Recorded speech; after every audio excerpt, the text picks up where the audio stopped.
প্রাচীন ওলমেক সভ্যতা, যা বর্তমানে মেক্সিকোতে 1200 খ্রিস্টপূর্ব থেকে 400 খ্রিস্টপূর্ব পর্যন্ত বিদ্যমান ছিল, চাকা বা গবাদি পশু ছাড়াই কিভাবে বিশাল পাথরের মাথা 80 কিলোমিটারেরও বেশি দূরত্বে ঘন বন ও জলাভূমি অতিক্রম করে পরিবহন করেছিল, তা আজও একটি রহস্য।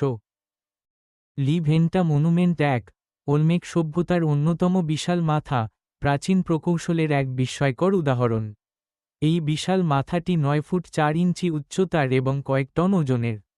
এটি তৈরির জন্য ব্যবহৃত ব্যাসাল্ট পাথর সংগ্রহ করা হয়েছিল দুর্গম তুক্সলা পর্বতমালা থেকে, যা প্রায় 80 কিলোমিটার দূরে। এত বড় একটি পাথর ঘন বন ও জলাভূমির মধ্য দিয়ে পরিবহন করা ওলমেক জনগণের অসাধারণ উদ্ভাবনী ক্ষমতা ও দৃঢ় সংকল্পকে তুলে ধরে।